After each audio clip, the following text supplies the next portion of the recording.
한 주간의 한반도 평화 관련 뉴스들을 살펴보는 수요 평화 뉴스입니다. 오늘은 지난주 진행된 이산가족 상봉에 대해서 알아보고요. 개성공단 남북 공동연락사무소 개소 지연에 대해서도 살펴보겠습니다. 또한 한일 군사정보보호협정이 또다시 1년 연장되었죠. 이 기사도 살펴보겠습니다. 마지막으로 이번 주는 국내 언론에서 북한 인권 관련한 기사가 간간히 나오고 있는데요. 이에 대해서도 살펴보도록 하겠습니다. 황남순 사무국장님 모셔보겠습니다. 안녕하세요. 네, 안녕하세요.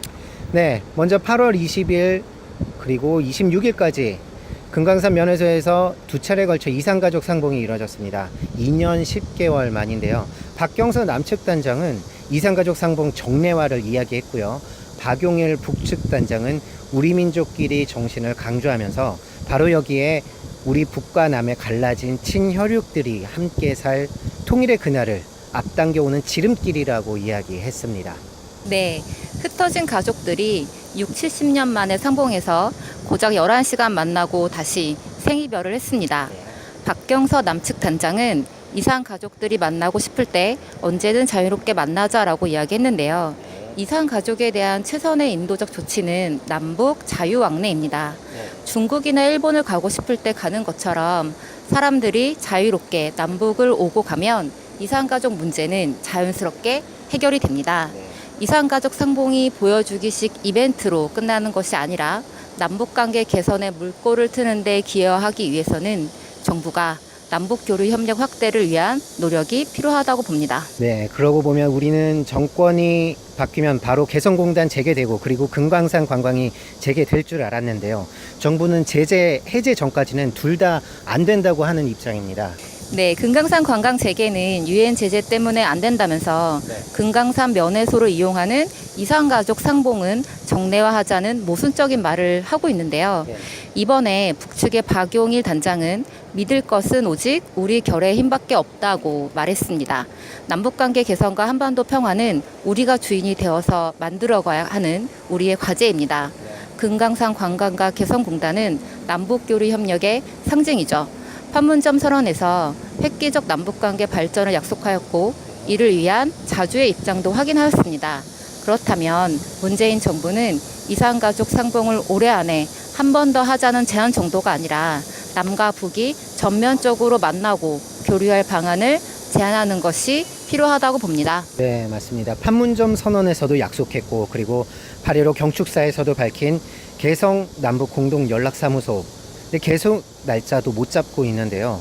폼페이오 미 국무장관의 방북이 연기되자 청와대는 일정의 변동 가능성이 있다고 밝혔습니다. 네, 이번 개성 남북 공동연락사무소와 관련해서도 유엔과 미국의 제재 위반이라 걸고 넘어든 세력이 많이 있었죠. 이렇게 정부가 대북 제재 해제를 위해 아무것도 안 하면 남북 공동사무소 유리문 하나 고치는 물품도 제재 위반이라 트집 잡는 세력들이 있을 테고 정부는 구구절절 제재 위반이 아니라고 해명해야 하는 일들이 계속 생길 것입니다. 문제는 정부의 미국 눈치 보기 태도인데요. 개성연락사무소는 4.27 남북 정상회담에서 약속한 사안이고 이를 실행하기 위한 남북 고위급 회담도 개최했던 남북 간의 문제입니다. 이 문제를 가지고 정부가 미국과 긴밀히 협의하고 있다고 하는 것 자체가 우스운 겁니다. 게다가 폼페이오 국무장관의 방북이 연기되었다고 해서 공동연락사무소 일정에 변동이 있을 것이라는 청와대의 태도는 너무나 자주적이지 못한 모습입니다. 남북교류 하나하나 미국의 허락을 구하고 눈치를 살피는 태도로는 남북관계 개선을 이루어 나갈 수 없습니다. 이렇게 미국의 눈치나 보고 있는데 어떻게 한반도 평화를 주도적으로 만들어 갈 수 있겠습니까? 남북 간의 관계 개선을 위한 과제는 판문점 선언에서 남북이 약속했고 남북이 서로에 대한 신뢰를 바탕으로 이행해 나가면 됩니다. 네, 다음 뉴스로 넘어가겠습니다. 오늘은 108년 전 일제강점기가 시작된 국치일입니다. 일제강점 36년의 통한의 역사가 시작된 날인데요. 지난 8월 22일 국방부는 한일 군사정보보호협정을 1년 연장하는 것으로 밝혔습니다. 지난해에 이어 두 번째 연장인데요. 이 협정은요, 북한의 핵과 미사일에 대한 정보를 일본과 공유한다는 명분이었습니다. 한반도 평화체제 구축을 위한 북미 간 협상이 진행되고 있고 그리고 한반도 평화의 운전자를 자임하고 있는 문재인 대통령 연장이 아니라 합의 파기를 했어야 하는 것 아닌가요?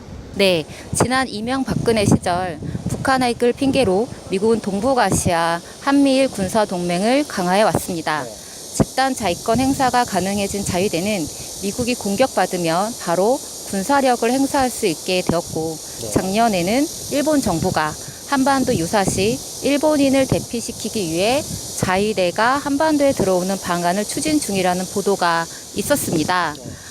이렇듯 호시탐탐 군국주의 부활을 노리고 있고 자국의 군대를 한반도에 상륙시키려는 이 일본과 이러한 군사 정보를 공유하려고 하는 것인데요. 한일정보군사정보보호협정은 일본의 군국주의 부활에 적극적으로 문재인 정부가 가담하게 되는 것입니다. 이것에 대해서 당장 파기하지는 못할 망정 1년 더 연장했다는 것은 문재인 정부의 위안부 협상에 이어서 또다시 이 정부의 친일성을 보여주는 것입니다. 네. 그리고 이번 한 주는 또 북한 인권 관련 뉴스들이 자주 기사가 됐는데요. 네. 조선일보에서는 북인권단체마다 압수수색, 정부 압력에 후원 다 끊겼다. 그리고 연합뉴스는요. 북인권단체, 북한 내 생명권 침해 비중 2010년대 다시 증가. 그리고 문화일보입니다. 북인권 예산 대폭 삭감, 부끄러운 일이다. 그리고 중앙일보요. 북한 인권 고발한 탈북 엘리트들이 무너져 내린다. 이런 기사들이 나오고 있습니다. 미국에서도 줄기차게 이런 흐름이 있는 것 같은데요. 네, 평창 동계올림픽 개막식에서 단일팀이 입장할 때 혼자 뚱하게 앉아 있었던 사람 기억하시죠? 바로 미국 펜스 부통령입니다. 이 부통령이 지난 7월 26일에 종교의 자유 증진을 위한 장관급 회의에서 탈북자까지 초청해서 북한 인권 문제에 대해서 강하게 비판했습니다. 네, 미국은 장관과 부통령이 모여서 종교의 자유를 위한 회의를 하는군요. 네, 좀 웃기긴 하죠. 이 자리에서 북한의 기독교 박해를 언급하면서 성경만 소지해도 처형한다거나 여러 인권 탄압의 실상을 펜스가 직접 언급을 했습니다. 또한 미국은 지난 6월 북한 인권법을 2020년까지 연장하는 법안을 통과시켰습니다. 이렇게 미국이 말하는 인권은 상당히 정치적입니다. 미국이 인권 문제를 제기했던 나라들은 결국 미국이 개입해서 전쟁을 겪거나 정권이 붕괴되었습니다. 인권을 빌미로 전쟁을 일으키거나 제재를 하는 나라가 미국입니다. 북미 간 핵을 둘러싼 협상이 진행되고 있는데요.